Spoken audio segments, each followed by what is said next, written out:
Teringat awal tahun 2020, pejabat Indonesia bercandain COVID. Ada yang mengatakan corona tidak mungkin masuk ke Indonesia, mereka akan mati karena panasnya cuaca. Ada pejabat yang mengatakan mereka nggak mungkin masuk ke Indonesia karena orang Indonesia kebal, karena makan nasi kucing. Ada pejabat yang mengatakan lagi, masuknya susah, izinnya rumit, jadi mereka tidak mungkin bisa masuk. Sampai terakhir di gedung DPR tertulis, di spanduk, COVID dilarang masuk. Lu kata COVID bisa baca apa? Intinya melecehkan dan menganggap sepele di awal, mengakibatkan apa yang terjadi saat ini. Ambiar kesehatan dan ekonomi negara level bawah dan level tengah, kecuali yang dapat anggaran dan oligarki masih menganggap benar kelolaan negaranya. Yo monggo kowe sing jabat sakarep mula. Sekarang varian kedua Delta merajalela, menjadi gelombang kedua mengganas.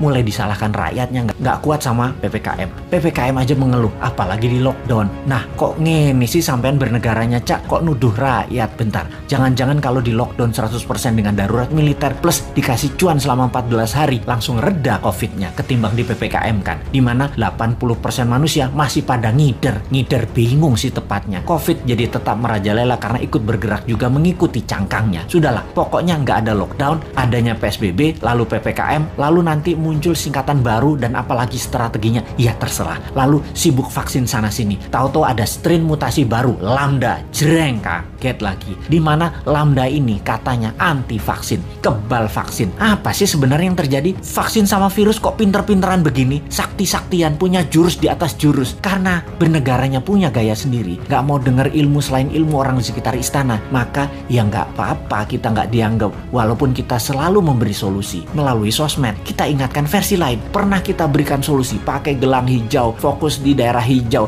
dan pakai darurat militer, gak digubris. Memang sih sudah pasti ide kita dilepeh, yowis rapopo. Kalau buat simulasi alternatif lain ada nggak? Pemerintah buat nggak? Skenario A, B, C, D, dan lain sebagainya. Sungguh loh, ini semua harusnya banyak alternatif yang kita buat solusi dengan banyak skenario. Ada skenario perang dunia, invisible war, skenario pandemi untuk tujuan politik, atau ini pandemi biasa. Oh lupa, selama hampir 2 tahun ini masih kekeh COVID itu pandemi biasa, bukan ada skenario konspirasi dan bisa selesai pakai vaksin. Dan pendapat ini dipegang kokoh, ngotot banget, COVID pandemi biasa dan selesai dengan vaksin. Itu keputusan maha benar. Kalau kita new mind punya banyak alternatif berpikir dan skenario bertindak, beda dengan old mind. Kalau ini adalah perang dunia, kita harus segera memutuskan ambil posisi dengan siapa kita berteman, dengan Nazi atau dengan sekutu. Kalau ala perang dunia kedua, kalau ini pandemi, biological war sama globalis, maka kita juga harus lobby internasional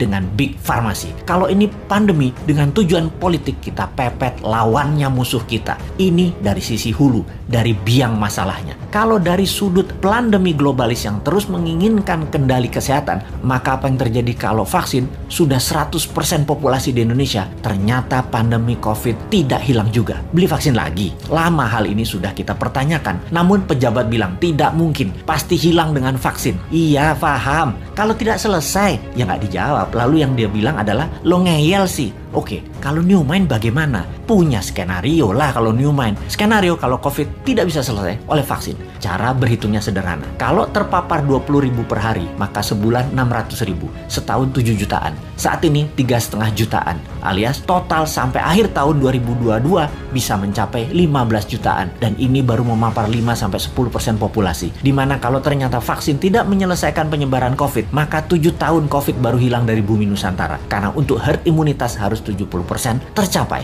New Mind agar tidak bertele-tele solusi kesehatannya, ditambah memfokuskan solusi COVID adalah pakai imunoterapi, imunomodulator, stem cell, dendritic cell, multivitamin booster, dan sejenisnya selain vaksin yang ada. Pakai printing money modalnya supaya stok siap di akhir tahun 2021 ini. Kita tambah skenario, apa yang terjadi kalau setiap 3 bulan varian baru dimunculkan. Lambda yang terbaru misalnya, ini sudah diluncurkan dan sudah terdeteksi di 26 negara, sudah terpapar. Malaysia tuh masih 0 kasus, tapi sudah panik sejak bulan lalu dan mulai membuat persiapan macam-macam dilakukan. Karena yang Lambda ini kebal terhadap vaksin. imunitas tubuh manusia yang bisa menyelamatkan diri sendiri dikasih booster. Kalau pejabat sekarang tahu nggak ya tentang lambda, theta, upsilon yang bakal muncul? Atau tahu apa enggak juga kita nggak tahu. Punya rencana apa menanganinya juga kita nggak tahu. Atau atau nggak percaya bakal ada lambda, bakal ada upsilon, bakal ada theta seperti awal tahun 2020 kemarin.